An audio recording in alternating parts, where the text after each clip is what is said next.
Hey, it's Stacey, and in today's video I'm going to show you how to make a super easy baby blanket. Now it's actually part of my donation quilt drive, and I'll be making mine to donate to Comfort Cases for National Foster Care Month in May. If you'd like to join me, I'd be thrilled to bits, and you can find all the information in the description below. But for now, let's make our easy baby blanket. So to make our baby blanket, you're going to need 2 pieces of coordinating flannel, and for the backing and what will come around and be our border, you'll need 1 yard and a quarter, and for the fabric that will be on the front, you'll need 1 yard. Now, there's a lot of discussion about whether you should pre-wash your flannel, and a lot of people say yes because it shrinks. I personally don't like to, because I think once it's been washed, it kind of looks secondhand and used.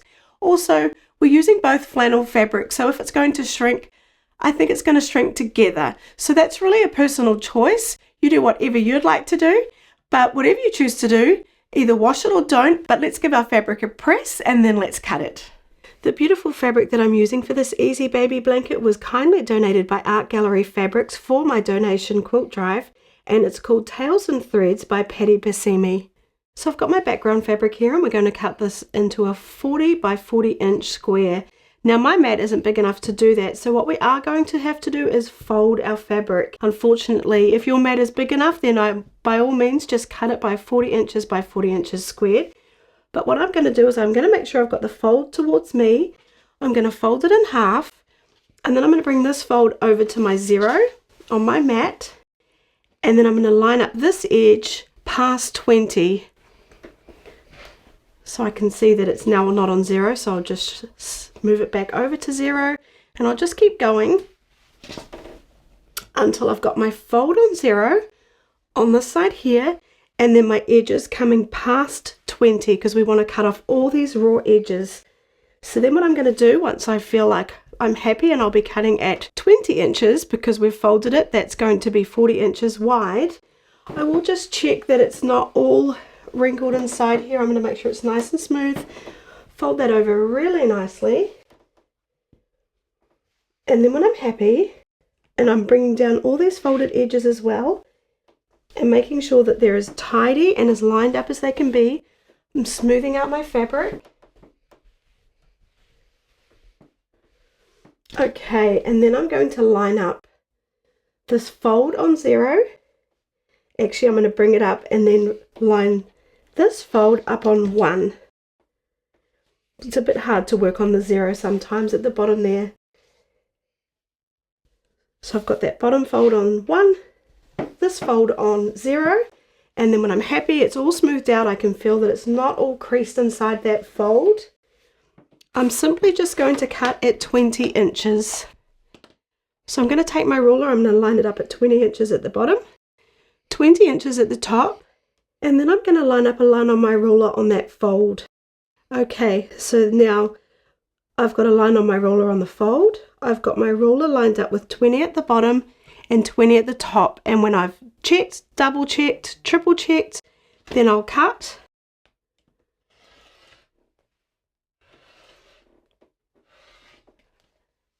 There we go. Okay, so if I open it up now, we should have a nice 40 inch wide piece, but now we need to check the other side.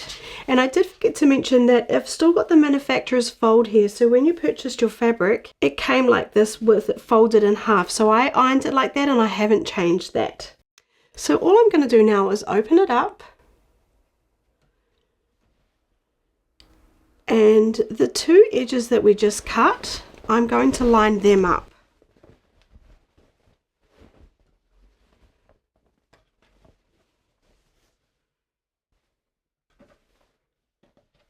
So we'll do that the best we can. We want it to be done nicely, because this is how we're going to get our perfect 40 inch square. So now I've lined up those 2 edges perfectly, and I did just give it a quick press so it's sitting really nicely, and I did use a bit of starch. Because flannel is woven, it is a bit stretchy, so starch can help make it a little bit stiffer to work with. So now all we're going to do is exactly the same thing. We're going to fold it in half so that we're coming past 20 inches to cut off all these raw edges.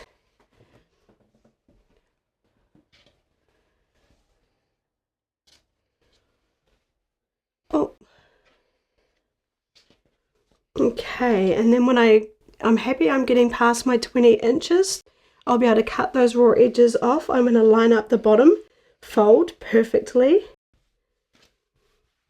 smoothing it out. And now again lining up that fold on the 1, this fold on 0, and then cutting at 20 inches. Lining up 20 inches at the bottom of my ruler, at the top, and making sure that a line on my ruler is lined up on my fold so we know it's a nice straight cut. And when I'm happy, double checked, triple checked, let's cut.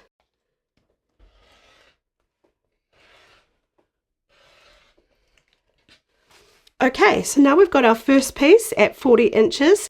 Now we need to do exactly the same thing with our second piece, but we're going to cut that at 30 inches. So basically it doesn't actually matter what size you want to make this, you just make the smaller piece 10 inches smaller than the outer fabric, or the background fabric that is.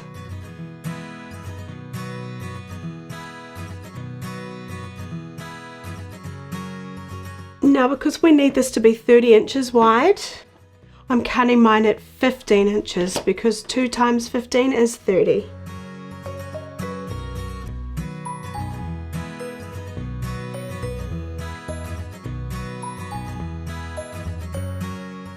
So now we've cut both of our pieces. We've got our larger piece at 40 inches by 40 inches squared and our smaller piece at 30 inches by 30 inches squared. We're going to take our smaller piece and just mark our corners. So I've made a mistake. Don't be like me.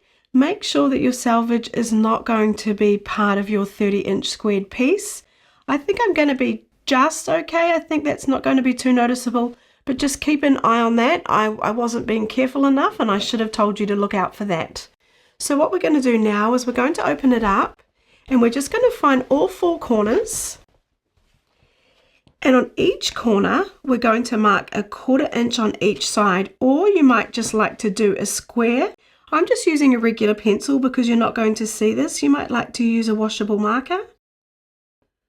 We just want a 1/4 inch on each side, or a square, just like that. And I'll repeat that on all 4 corners.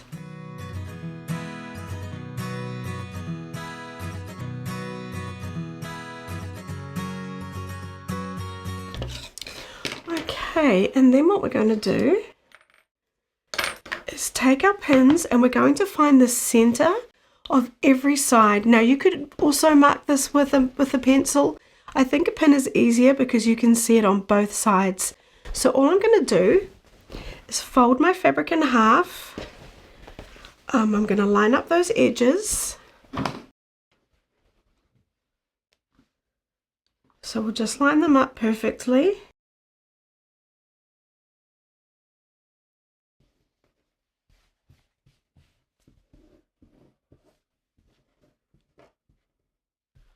Okay, and then when you've found the middle, so we've just folded it in half, we've found the middle, then I'm just going to pop a pin in exactly in the center there so I know that that's my center. Okay, and I'm going to do that on all 4 sides. So I might as well do the other side while it's all lined up nicely.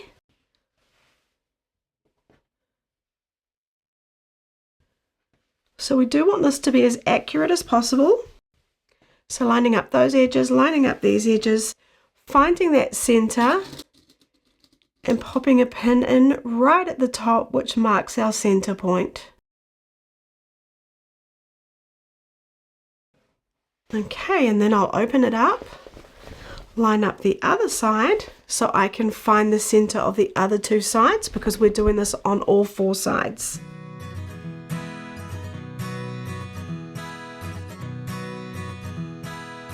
Now what I'll do is I'll repeat that for our outer piece or our backing, exactly the same, mark the center for all 4 sides.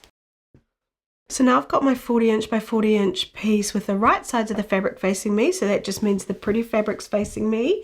Then I'll take my 30 inch piece and place that down with the pretty sides facing down, so it's right sides together. But we do just need to check the fabric for the warp and width, because if we line them up so that they're the same, I think it's going to wash a whole heap better. So what we do to check that is we just very carefully at the edge, just pull it, and see if there's stretch, and on another side there'll be absolutely no stretch. So what we want to do is line up one of those. So either line up no stretch to no stretch, or a little bit of stretch to stretch. So let me check the bottom here. So there's no stretch there. So then there is a little bit of stretch there. On this side, there's no stretch. So what I'm going to do is I'm going to line up the two no stretch sides together, and I believe that's going to help these wash a whole heap better. Okay, so now when we've worked out our stretch or our non-stretch side, all we're going to do is line up these edges here, find the two center pins, and then pin them together. So we're going to line up that center pin perfectly. We're going to line up these edges perfectly. Then I will just take out a pin and reinsert it so it's holding them both together. And then if you'd like, you can just pin along the sides, just keeping it in place and lining up those edges. Now, if you're a beginner sewer, pins definitely help with accuracy, and the more the merrier. So don't skip this bit if you're a beginner. If you're not a beginner, then you can skip this bit. Now, I might have to fix them up, because what we're going to be doing is we're going to be sewing from the center out on both sides, so they might be upside down when I get to that point, and I'll just fix them up when I get there.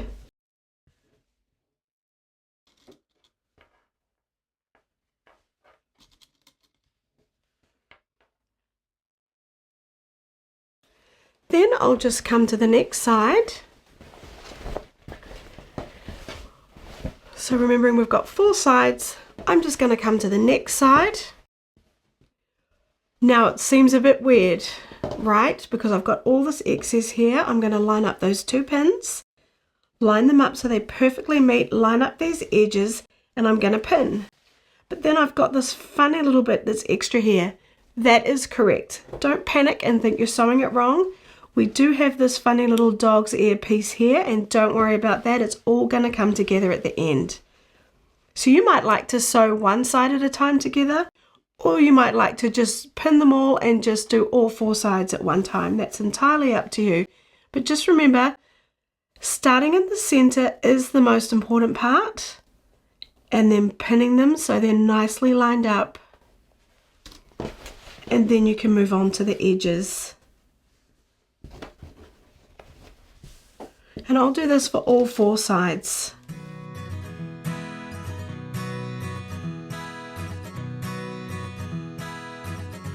Coming around to my 3rd side.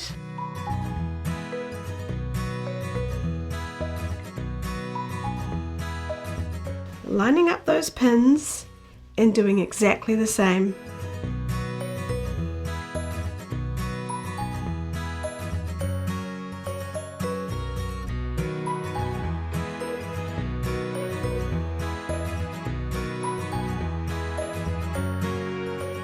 Now we've finished pinning all 4 sides, we do just need to mark an opening. So I'm just going to take a ruler, line it up with that middle pin, and just mark 4 inches. If you want, you could make it a little bit bigger. My ruler just happens to be 4 inches wide, so I'm just going to go with that. And I'm just going to mark 4 inches, and that's how we're going to be turning it right sides out. So let's start sewing. So I'm going to sew with a 1/4 inch seam allowance, and I've got my 1/4 inch foot on. Use whatever guide you need to use to get your 1/4 inch seam allowance. I'm stitching at stitch length 2, which is a nice compact stitch, and today I'm trying out Cairo quilt thread, which Juki Junkies kindly gave me to try. Now we've got our center pin there, and we're leaving an opening, and we're going to start stitching where we did our mark. So I'm going to come down to my mark, lift my foot up, and then I will stitch a few stitches forward and do a back stitch, because I find that when we're turning it right sides out, it does tend to pull. And then I'm just going to sew down along that edge.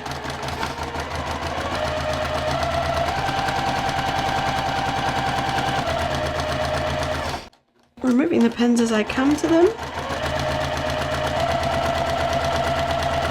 And then I'm going to stitch right up to that 1/4 inch mark that we made.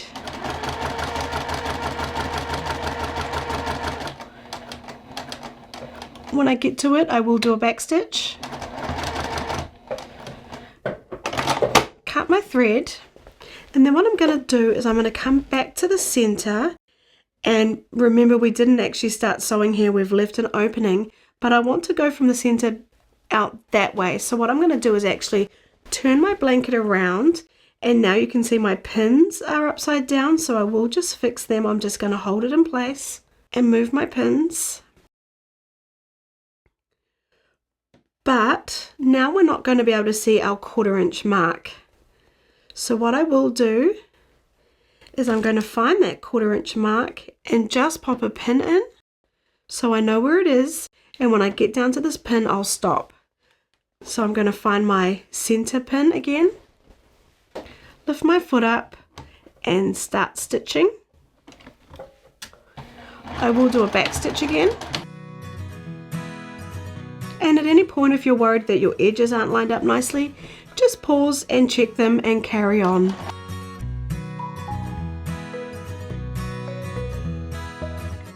Now I'm coming right up to that pin. I'm going to sew right up to it. And believe it or not, you can actually sew over pins like that. That's actually how I was taught to sew. I don't generally teach it, but don't worry that you're going to crash into your pin. It actually turns out fine most of the time, but I've just sewed right up to that pin. I will move it out and then I'll do a back stitch. Okay, and then we've finished that first side. Now I'm going to find my second side. I'll flip it over, I'll find the middle, and I'll start in the middle and I'll go all the way to the end, just like we did the first time, but this time we don't need to worry about leaving an opening. I will do a back stitch.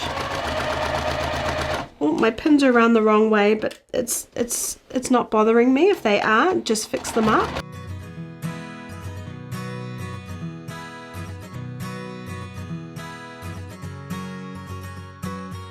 Now when we get to the bottom, we just want to make sure that this dog ear is not twisted under and we're not sewing ourselves into a pickle. So just make sure this dog ear is right out of the way, and all we want to do is sew along down to that 1/4 inch mark, sewing those two pieces of fabric together, nothing else. You can actually open this up here and pull that dog ear down if you're worried, but just take your time at this point.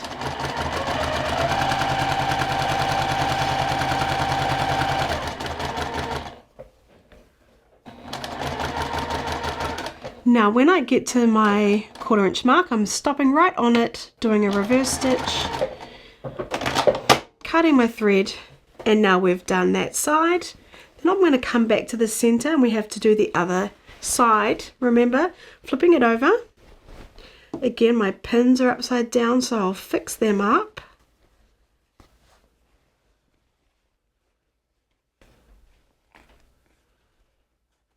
And remember, I can't see my 1/4 inch mark, so all I'll do is I'll make sure those edges are lined up nicely.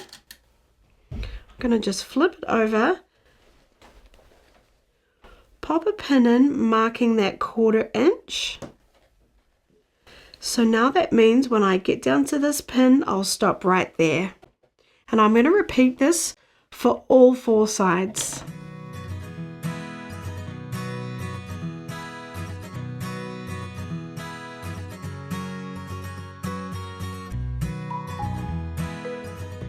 So we've sewn all 4 sides together. Now we're going to work on our dog's ears and create our mitered corners. So what we're going to do is we're going to fold the corners in half so all those edges are lined up nicely. So I'll just show you that again. This is the corner, and I'm going to bring this edge over on top, and I want to line up these edges really nicely. And then this corner here, we want these seams to line up as best they can. Now that's pretty much perfect. Sometimes they're not perfect. Just do the best that you can do. Then what we're going to do is take our ruler and we're going to line it up on our folded edge, not on our raw edge here. So on our folded edge, we can either put the edge of the ruler on the fold or even a line on the ruler, just whatever you're most comfortable with. I'm just going to do the edge of my ruler. And I'm going to make sure that's lined up really nicely on that fold. And then all I'm going to do is draw a line. So where the stitches end, that's where we want to do our line. So there'd be no point in having our ruler down here and drawing our line. We want to find our stitches at where they end, and from there where we drawing our line up. So I'm going to line up the fold with my ruler, the end of my stitches, and then draw my line. Okay, I hope that made sense. Then what I will do is I will just pop a pin in here because we've got it all sitting nicely and I want it to stay that way when we sew along this line. But what I'm going to do is I'm just going to find my next corner and do exactly the same. So here's my next corner. You can see that's the corner of my blanket. I'm going to fold this top edge down so my raw edges are lined up nicely. Then I'm just going to make sure that's all sitting nicely too. So I've got those edges lined up nicely. Making sure this point is lined up as best as it can be. Yours might not end up perfect, but just do the best you can, and then when we're happy, I'm just going to find the end of my stitches, and they're right here. I'm actually just going to mark it, which is going to help me see it because my thread is white. I'm just going to line that up there, down there. Just want it all lined up nicely. Take my ruler, either line up a line on my ruler or the edge of the ruler, whatever you find easiest, along the fold. Remember, we're lining it up on the fold, not on this raw edge. So finding that fold, lining up the edges, finding that dot, and then drawing a line across, and that's where we're going to sew. Again, I'll just pop a pin in to keep that in place, and I'll repeat that for all 4 corners. So now all we're going to do is sew along the line we just drew, and let's do a back stitch at the beginning and the end. And I'll repeat that for all 4 corners.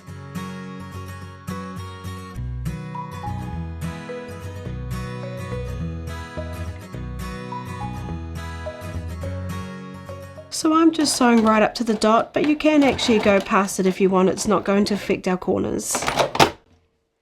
Okay, so now what we need to do is trim off our excess here, but if you want to and if you're a little bit worried about them, we can just check them before we trim off that excess, because if you have accidentally sewn them the wrong way, there's no going back. So what you can do is find the opening, grab each of the corners and just pull it out gently, and just check that it is in fact going to be a mitered corner. Now I can see that's going to work because I've got my corner there, and that roughly looks like a mitered corner, so that one's correct. Then I'll just go around and check all the others, because like I say, there's no turning back if we cut off those corners. Okay, that one's looking good, and I'll do the same for all the other corners.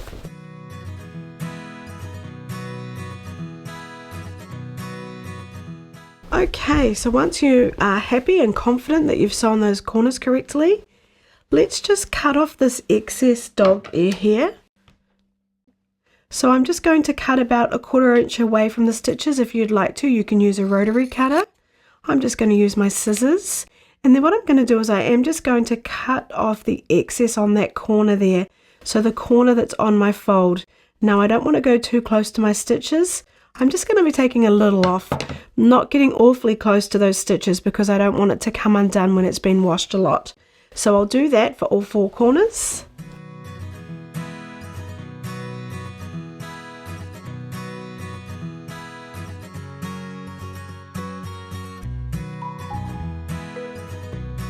Okay, now before we turn it right sides out, once we've cut off all those 4 corners, let's just give it a quick press. So now I've got my baby blanket sitting pretty good, and now it's looking how we want it to look. You can see I've got my border here. What I did was I just shook it from the corners, all 4 corners, until it sat right. And now that it's sitting nice, what I'm going to do is just press these seams towards the border and then press these corner seams open.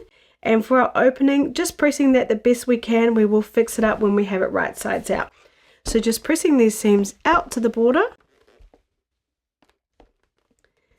Then on the corners here, opening this up giving it a finger press and pressing. Now, I know some people don't like to press, so they're tempted to skip this bit, but this really makes it a whole heap easier when we're turning it right sides out and doing our top stitch. So pressing right now is not me just being really fussy, it actually makes the process easier. So what I'll do now is I'll go around and do that to all the edges, press all the edges and all those corners.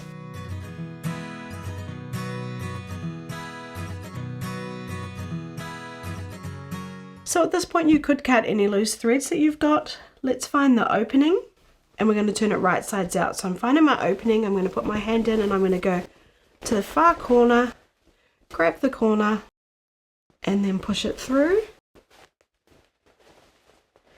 And then I'll just pull it gently until we've got it right sides out. This is never a gracious process. Alright, now when we get to the corners, we're going to just use the point turner to make sure they're sitting really nicely. So I'm just going to give it a shake.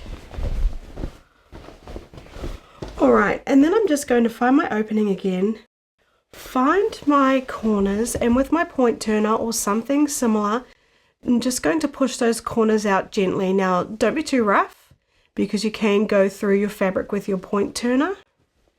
Or like I said, use something similar like a chopstick or the blunt end of a pencil. So just gently pushing out those corners so they're sitting really nicely.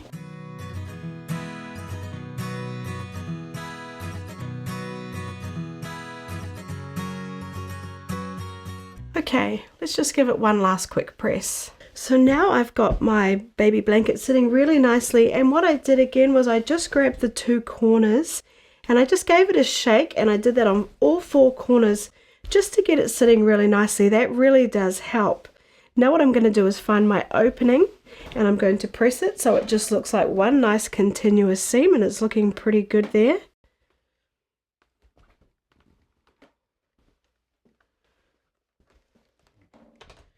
And I will pin it closed.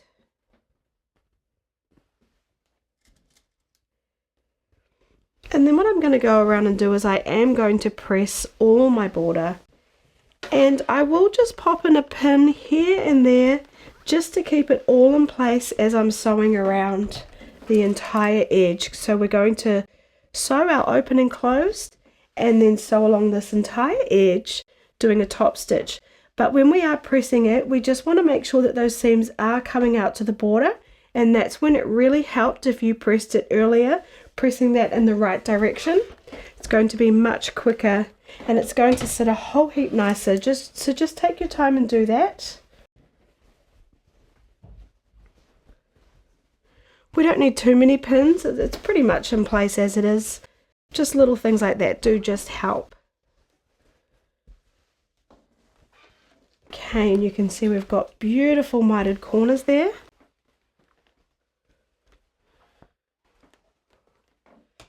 Let me show you the corner. Doesn't that look beautiful? So I don't need to use a lot of pins, just one here or there just to keep it in place.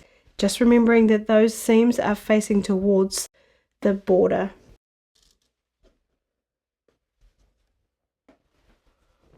And I'll repeat that until I've done all four sides. So now we're going to sew our opening closed and do a decorative top stitch, which just makes it really nice and strong and really durable in the wash. It doesn't matter where you start. I'm going to start at the opening, but we're going to come right back to wherever we began. So we will close it off no matter where we start. Do stitch with a 1/8 of an inch seam allowance, so that's just right on this edge here and just over about 1/8 of an inch. Now I'm using my really fancy left compensating foot, which actually has a ledge that will sit next to my seam here, giving me a really nice top stitch. I'll put a link down below if you've got a Juki and are interested in that. I'm sure other sewing machines do have it. If you don't have a left compensating foot, use whatever foot you've got and just use a guide on your foot. Now I'm going to change my stitch length to stitch length 3 because it is a top stitch and it's decorative, and it does look a bit nicer if it's a little bit longer. So I'll just put my foot down. I'm not going to worry about a back stitch because we're going to come right over the top from where we started. So I'm just going to stitch right around the edge.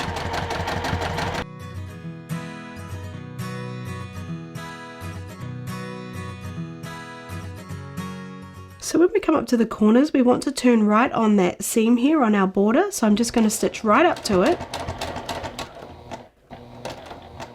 And if your stitch length is too long and you're going to go either way past it or finish way earlier, you can just reduce your stitch length to stitch perfectly to it, turn, and then make your stitch length longer again. Mine happened to be perfect just then. I'm going to make sure my needle's down, lift my foot up and turn, and then carry on along the next side.